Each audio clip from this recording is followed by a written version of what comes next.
So hello everyone, so this is Mrityunjay and finally welcome to the new video. तो जैसा कि देख चुके हो कि जनवरी अटेम्प्ट का जो भी सफर था, जैसा भी एग्जाम गया, बहुत सारे बच्चों का नहीं अच्छा गया होगा ऑब्वियसली, और कुछ बच्चों का अच्छा गया होगा जिन्होंने अच्छे से तैयारी करी थी और जिन्होंने अच्छे से सब कुछ करा है। तो जिन भी बच्चों का अब अच्छा नहीं गया है तो उनके लिए फिर से एक मौका आ चुका है। देख सकते हो बोर्ड पर लिखा हुआ है जेईई मेन का अप्रैल अटेम्प्ट। तो फाइनली अप्रैल अटेम्प्ट के रजिस्ट्रेशन स्टार्ट हो चुके हैं और आज से ही रजिस्ट्रेशन जो है वो अपना स्टार्ट हो गया 31 जनवरी से। और ये कब एंड होगा भाई? 24 फरवरी 2025 को ये एंड हो जाएगा।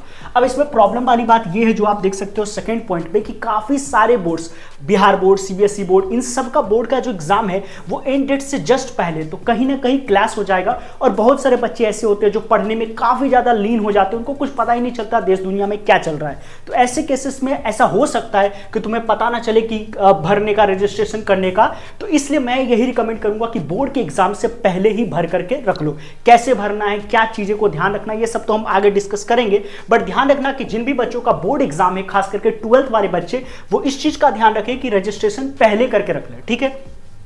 तीसरी बात, जिन भी बच्चों का ये बताने की जरूरत नहीं है लेकिन फिर भी एक बार बोल देता हूं कि जिन भी बच्चों का जनवरी अटेम्प्ट अच्छा नहीं गया है, या कोई ऐसा बच्चा हो जो जनवरी अटेम्प्ट डर के मारे बैठा ही ना हो, तो वो सारे बच्चे जो हैं वो अप्रैल अटेम्प्ट देंगे। ऑब्वियसली कोई शायद ही कोई बच्चा होगा जो अप्रैल अटेम्प्ट नहीं देगा, जिसके 100% आएंगे, या जो वेट करेगा रिजल्ट के आने का कि 99.99 है और जिसको सिंपल एडवांस पे तैयारी करना है। हो सकता है कुछ बच्चे नहीं भी दे, बट 99% जनता जो है वो तो पक्का के पक्का अप्रैल अटेम्प्ट देगी। ठीक है। ऊपर से ये देखो, अप्रैल रजिस्ट्रेशन क्या मैंडेटरी है भैया? तो इससे पहले क्या होता था कि जनवरी के टाइम पे ही हम अप्रैल का रजिस्ट्रेशन कर देते थे, बट इस बार क्या है कि अप्रैल का रजिस्ट्रेशन बिल्कुल अलग से होगा और उसके लिए फीस भी बिल्कुल अलग से होगी। जो कि मुझे पता है जितना जनवरी के टाइम पे फीस लगा था, खास करके मेल की बात करूं, जनरल में 1000 रुपये लगता है, यू नो डैट, राइट। तो वो जो भी पैसा था, जितना जनवरी अटेम्प्ट में लगा था उतना ही अप्रैल अटेम्प्ट में लगेगा। तो दोबारा से आपको इसके लिए रजिस्ट्रेशन करना पड़ेगा। तो मैंडेटरी है, इस पॉइंट को ध्यान से देख ली।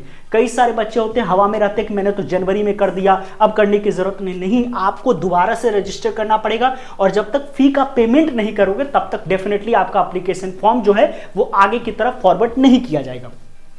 उसके बाद देखो फिफ्थ पॉइंट, सबसे ज्यादा इंपॉर्टेंट जो है जिसपे तुम गलती कर सकते हो, वो फिफ्थ पॉइंट है कि देखो भाई, तुमने जनवरी अटेम्प्ट दिया है, कुछ ना कुछ तुम्हारा रिजल्ट आएगा। अब वो अप्रैल अटेम्प्ट में कैरी फॉरवर्ड जाना चाहिए, बिकॉज तुम्हें पता है जनवरी और अप्रैल में जो बेस्ट होगा उसी को कंसिडर किया जाएगा। तो यह बहुत ज्यादा जरूरी है कि जब आप अप्रैल अटेम्प्ट का रजिस्ट्रेशन करें तो एप्लीकेशन नंबर और पासवर्ड सेम लेना है। जब आप इंटरफेस को खोलोगे तो दो ऑप्शन आता है। एक तो आता है न्यू यूजर के लिए कि कोई नया कैंडिडेट है जो सीधा अप्रैल अटेम्प्ट में बैठ रहा है, तो उसके लिए बिल्कुल इंटरफेस अलग होगा। लेकिन तुमने अगर जनवरी अटेम्प्ट दिया है तो तुम्हारे लिए इंटरफेस बिल्कुल अलग होगा। तुम्हें अपना वही एप्लीकेशन नंबर, वही पासवर्ड देना है ताकि जो फॉर्म का नंबर आए वो सेम आ जाए। और लास्ट टाइम भी ऐसा हुआ था, काफी सारे बच्चे अलग अलग एप्लीकेशन नंबर एंड पासवर्ड दे देते हैं, जिससे मैंने रेड में मार्क कर रखा है, उससे आपका डबल रजिस्ट्रेशन काउंट हो जाएगा और तुम इनएलिजिबल हो जाओगे। या फिर ऐसा हो सकता है कि कोई एक ही कंसीडर करे, दो कंसीडर ना करे। तो मल्टीपल रजिस्ट्रेशंस बिल्कुल भी अलाउड नहीं है। एक बच्चा एक ही रजिस्ट्रेशन कर सकता है और उसके लिए बहुत ज्यादा जरूरी है कि आपका एप्लीकेशन नंबर और पासवर्ड सेम होना चाहिए। ठीक है। अगर 6 पॉइंट की बात करें, करेक्शन विंडो, काफी सारे बच्चे बोल रहे थे भैया मेरे कैटेगरी का प्रॉब्लम आ रहा है। एड्रेस का भी कुछ कंफर्म नहीं कर सकते हैं, लेकिन एड्रेस वगैरह का भी होता है। नाम को छोड़ करके बाकी जितनी भी डिटेल्स है, चाहे 10th का मार्कशीट, 12th का मार्कशीट, कुछ भी हो, आधार का जितना भी, उन सब का करेक्शन विंडो खुला हुआ है। तो इन केस अगर किसी को जनवरी अटेम्प्ट में कुछ प्रॉब्लम आया था तो वो इस चीज को चेंज कर सकता है और करेक्शन विंडो का बहुत ही अच्छे तरीके से ख्याल रख सकता है। तो ये सारे गाइडलाइंस रहे। और मैं एक बार और दोबारा से बोलूंगा कि जितने भी प्राइवेट कॉलेजेस हैं उसके भी अल्टरनेटिव फॉर्म्स भरना अब स्टार्ट कर दो। जैसे बिटसेट का आ चुका है, कॉमेड के का आ चुका है, तो इन सब का रजिस्ट्रेशन स्टार्ट कर दो। और एक और इंफॉर्मेशन देनी थी, कुछ लोगों को पता होगा, जो भी बच्चे 12th और ड्रॉपर्स हैं तो उनका हमारा एक खुद का क्रैश कोर्स चल रहा है जो कि केमिस्ट्री का है बेसिकली। तो डिस्क्रिप्शन में आपको लिंक मिल जाएगा, उससे ज्वाइन कर सकते हो। पूरी की पूरी केमिस्ट्री पढ़ाई जाएगी। इसमें टारगेट सिंपल है, 99% के लिए अपन एम कर रहे हैं। तो अपन मात्र 99 स्टूडेंट्स का बैच बनाने वाले हैं, जिसमें आपको 2 घंटे रोज पढ़ाया जाएगा, जिसमें एक दिन तो आपका थ्योरी होगा, दूसरे दिन पीवाईक्यू होगा और बहुत ही ज्यादा नॉमिनल रेट है। आप डिस्क्रिप्शन में लिंक होगा, पिंड कमेंट में होगा, आप मुझे मेल कर सकते हो, डीएम कर सकते हो। तो जल्दी से जल्दी हरी कर लो। बहुत सारे बच्चों ने ऑलरेडी ले रखा है, तो डेफिनेटली तुम्हारे लिए एक वर्थवाइल होगा। बिकॉज बाकी क्रैश कोर्स में तुम पढ़ तो लोगे, मेरे से बहुत ज्यादा बेहतरीन लोग हैं, बट तुम्हारा जो पर्सनलाइज्ड डाउट सपोर्ट है ना, वो कहीं ना कहीं तुम मिस करोगे, जो इस वाले क्रैश कोर्स में डेफिनेटली तुम्हें अच्छे से मिलेगा। ठीक है। ये तो रह गई, देख लेना जो भी बच्चे इंटरेस्टेड हैं।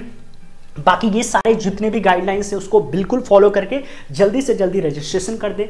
मैंने वैसे तो सारे डाउट्स जो ऑलमोस्ट तुम्हारे माइंड में आ सकते हैं वो मैंने कवर कर लिया है, फिर भी अगर किसी का कोई स्पेसिफिक डाउट है तो प्लीज पूछ सकता है। एक और मजे की बात बताता हूं, जिन भी बच्चे इकोनॉमिकली वीक है, मान लो कि कोई ऐसा बच्चा है जो उतना ज्यादा मतलब अमीर नहीं है, तो अगर तुम्हारा इस जेईई मेन में वगैरह एग्जाम में अगर तुम्हारा एनआईटी या आईआईटी हो जाता है तो तुम अभी एक एग्जाम दे सकते हो, that is called LPU nest करके एग्जाम है, उसको भी दे दो। अगर तुम इसमें रजिस्टर करते हो और डेफिनेटली तुम्हारे टॉप 500 के अंदर रैंक आ जाता है तो जितनी भी एनआईटी या फिर आईआईटी है उसमें तुमको आराम से 1 लाख तक की स्कॉलरशिप मिल सकती है। तो इसका भी डिटेल मैं दे दूंगा पिन कमेंट में, मैं इसको भी डाल दूंगा, पिन कमेंट में तो एक ही होगा, तो इसके लिए भी एक कूपन कोड होगा जो कि फ्लैश करेगा, मैं बेसिकली लगा दूंगा यहाँ पे, तो उसमें भी अगर आप रजिस्टर करते हो और डेफिनेटली अगर आपको लगता है कि आपका अच्छा प्रिपरेशन है तो डेफिनेटली दे दो, बिकॉज 1 लाख रुपया बहुत ज्यादा होता है। ठीक है, तो मैं मिलता हूं आपसे नए वीडियो में। चैनल पे नए हो तो सब्सक्राइब करें और कमेंट में बताते जाना यार तुम्हारे कितने मार्क्स आ रहे हैं, कितने परसेंटाइल है और अप्रैल अटेम्प्ट के लिए तैयार हो या नहीं। ठीक है, मिलता हूं नेक्स्ट वीडियो में। Thank you.